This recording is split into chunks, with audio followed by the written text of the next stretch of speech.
Greetings YouTube, time for another bargain video. And this is because there's a plethora of books this time. I was not good. I got some great deals and I couldn't pass them up. We have a DK Eyewitness book, Medieval Life, and Insects and Spiders. Both of these are going to be donated to my therapist waiting room for the kids that come there. There are kids that are in therapy and there are kids that are the children of people in therapy, so they have to hang out there sometimes while sessions are taking place, hanging out with grandparents and things like that. So they're donations. Then we have A Visitor for Bear, which is for my wife, and I think I shall probably read it as well. I'm a big fan of bears, and I really like the art style on this one. We have The Fact of Evolution by Cameron M. Smith, which looks quite good. I can't wait to get my teeth into that one.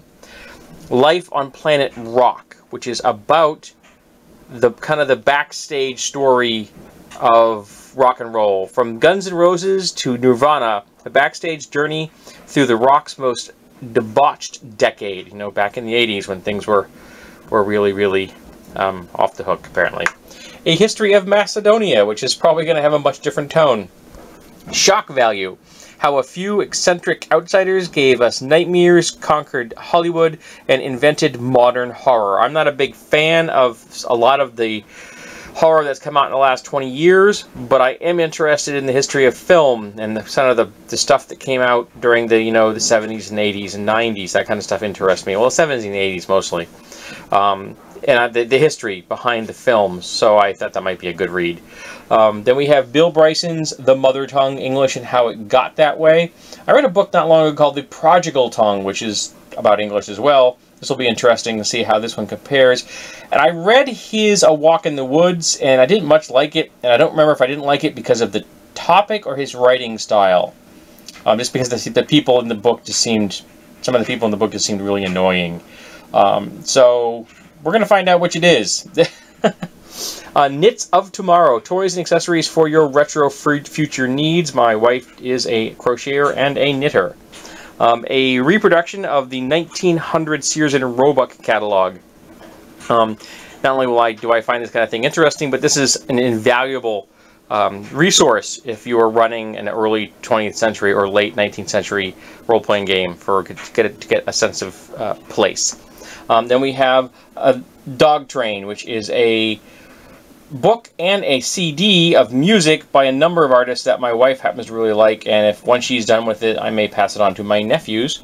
And then we have Yes Please by Amy Poehler, made famous by Parks and Rec. And I don't know her as a person much. I actually don't know her opinions and such in real life, so I thought I'd read this book to see if I found her as intriguing as her co-conspirator in crime, now whose name escapes me. Great. That's what happens when you're 51, I guess. You start forgetting things. But a woman's biography I read not long ago. So on to DVDs. Funny, my camera just tried to focus in on Chris Evans' face. Then we have a triple disc. 3 movies in this. We have Blue Crush, Honey, and Josie and the Pussycats. And I had fond memories of Josie and the Pussycats as the animated show when I was a kid. And I've never seen any of these films, so for $3 I got a movie each for $1. So that isn't too bad. My wife said, Honey's about dancers. She said, so, you know, it doesn't suck to watch dancers. And you're right, it doesn't. Then we have 2 Mythbusters collections, Collection 2 and Collection 3. That's a 3 DVD set, and this is a 2 DVD set. We have Daniel Craig in Defiance, a true story. Chris Evans in Snowpiercer. And I haven't seen this film, and I picked it up for $1. It's the 2 DVD set, so I guess the guy just didn't want it. Then we have a Ray Harryhausen's presents the classic tale of adventure, She, with his commentary. We have Purple Rain with Prince, a film I have not seen in a very long time. The Legend of Hercules, which I hear is really bad. SWAT with Samuel L. Jackson, Colin Farrell, and LL Cool J, and Michelle Rodriguez. So that could be interesting. I like Jackson, I like LL Cool J, and I can usually tolerate Colin Farrell. I haven't seen Michelle Rodriguez in a whole lot, so we'll find out if it's any good. Then we have Merlin, which I didn't know has Rutger Hauer in it, so that was kind of cool. Thor, The Dark World. My wife and I watched this the other night. We were bored silly. Absolutely. The only thing on this whole film that was even instantaneously entertaining was Kat Denning. That's it. The rest of the film was a snore fest. Smoking Aces 2. I love Smoking Aces. And until Fury Road, Smoking Aces was my favorite action film. And I heard that this is horrible, so I guess I'll find out. We have a sci-fi double feature, which is Assignment Outer Space, which I have never seen, and Destroy All Planets, which I already have. But 50 cents, I thought I'd take a stab at Assignment Outer Space. Then we have the first season of Archer. I have seen so many internet memes based around Archer, and I've never actually watched an episode. So I picked it up for $3. Then we have, it's the third season of Venture Brothers. And I haven't watched any Venture Brothers in ages. I found them quite entertaining. We used to watch, occasionally see them on television. Then we have The Best of Gallagher. Yes, his politics are reprehensible, but I found him entertaining in my youth, so I thought I'd give it another try and see if I can still stomach him. And then we have a piece of media, which is, my wife's like, why do we have this? Well, first of all, I like the graphic. This is a Select-O-Vision video disc from RCA. And I bought this at a thrift shop. It was like by the pound section. So I paid, well, they wanted 15 cents. I just handed them a quarter. And it's a piece of technology I can't play. I don't own a player. And I'm never going to own a player. But it made me smile. And then I kind of wanted one of these in my collection. I'll just put it with my albums. But yeah, now I own an actual video disc. And we have a Gerber multi-tool. This is the Ready APTA. APTA. What's it called? I can't speak Spanish, so I can't tell you. But it's a multi-tool from Gerber. My wife quite likes it.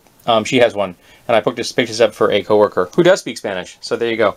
Then we have the Ace of Spades bottle opener. And this thing is ridiculously overpackaged. I mean, the packaging is awesome in this. They really did a good job. But this thing is over-engineered like you would not believe. This is like bulletproof. I mean, like actually, if someone shot a bullet and you had this on your person, this would save your life. It's so big. It's so heavy. I'm actually probably going to do a review of that thing because it is just so over the top. Next section. All right. Here we have a Columbia hat with a full head net, which I picked for $3. My wife is always being eaten alive when she's outside doing gardening work, so I thought she may want to use this, and I can wear it as well if it fits both of us. She just has to snug up on the cord. And Columbia is a nice brand. It's quite comfortable.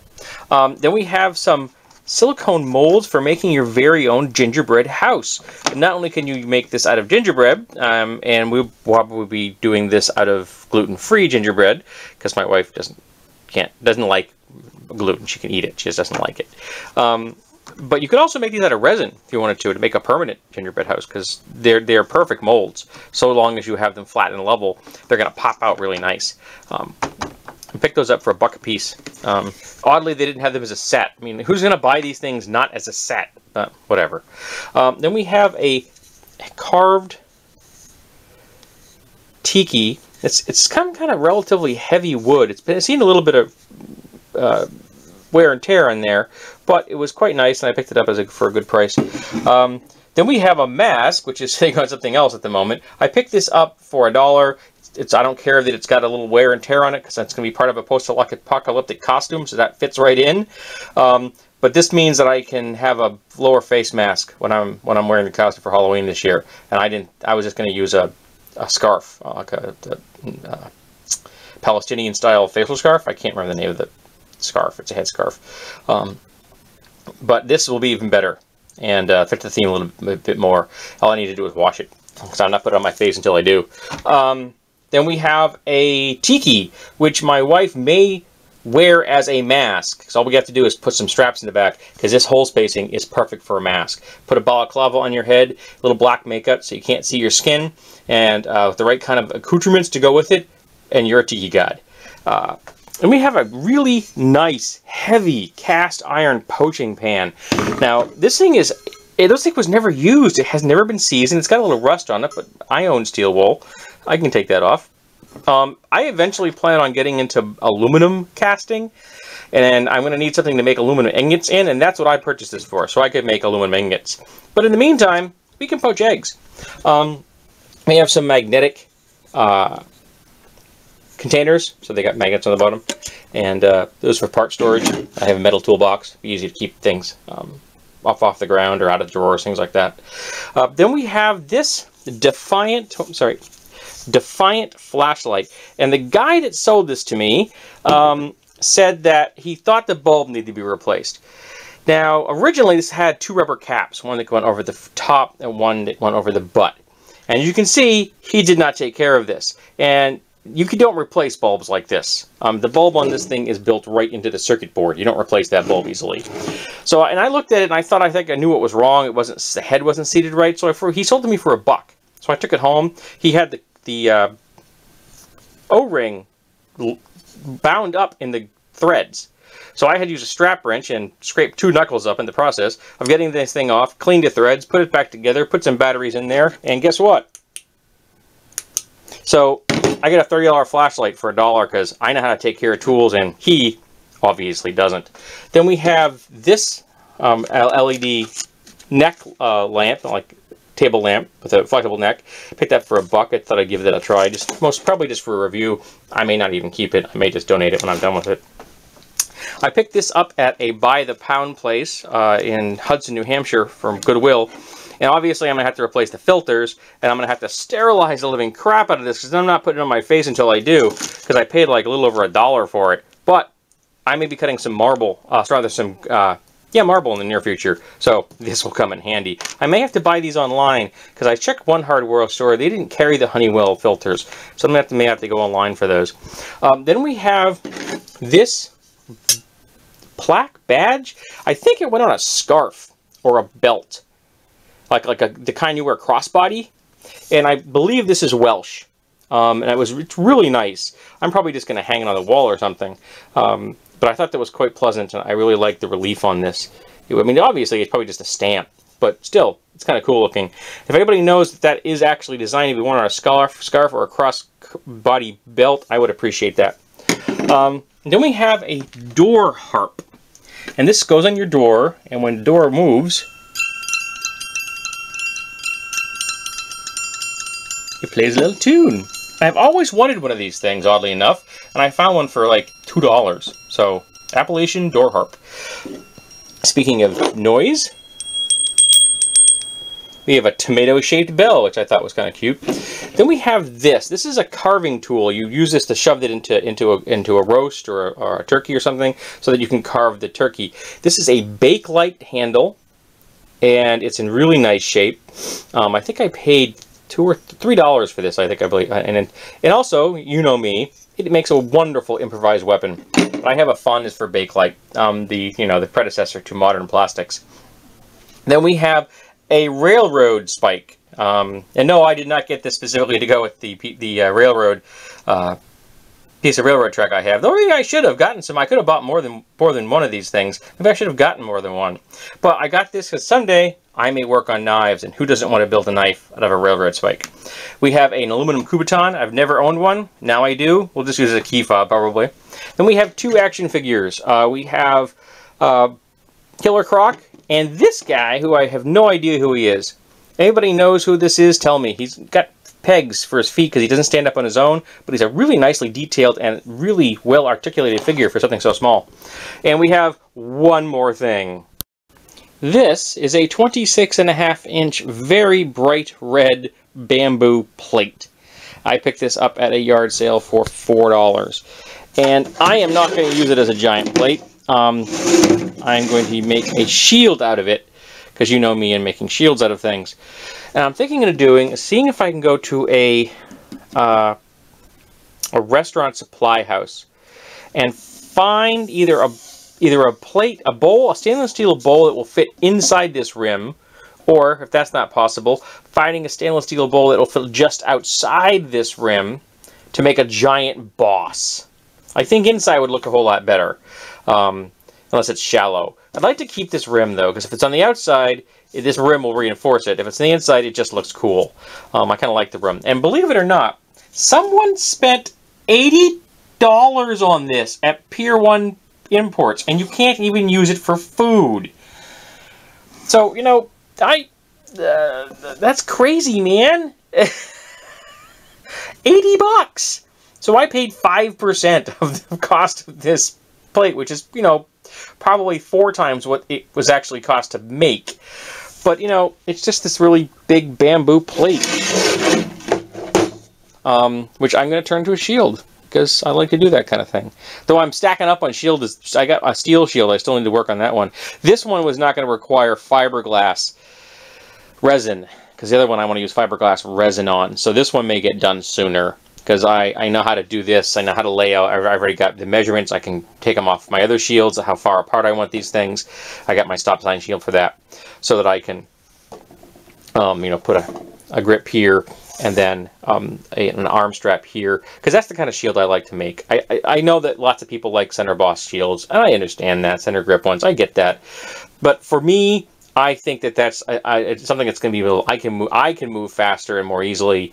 I realize it doesn't give me quite the dynamic. You can't see anything in this other than red and dust. It doesn't give you quite the dynamic advantage that a center grip shield does. But, you know, since I'm never probably ever going to use this in actual combat, let's face it, folks, the possibility of me being in hand-to-hand combat is pretty slim, seeing as that since in 51 years, I've never needed to use a shield. But I still get it cool. I'm also thinking maybe I can come up with a way to put in a rim reinforcement. And I was thinking of metal plates. But that would require me to make a lot of precise angle cuts, and I can make the cuts fairly precise with my angle grinder, but I don't know how to figure out the math. I don't. I'll be honest. I am like barely math literate, so I do not know how to figure out the angle of the cuts. If I wanted to say, you know, like 4-inch or 5-inch, probably 5-inch plate, something like that, boom, and they came down, you know, like here, just so they covered the rim, and then I would just drill two holes in the plate, and then boom, boom, boom, boom, boom, all the way around, both to give it reinforcement and to make it more efficient if you wanted to actually strike someone with it, because this is just bamboo. But that'll be interesting. I'll play with that idea, see if I can come up with something. You know, who knows? I might be inspired by something else other than plates. I'll have to dig around the hardware store and see if I can repurpose things. I just wander around hardware stores sometimes. Just wander around them looking for ideas. Sometimes I find them. And again, somebody paid $80 for this.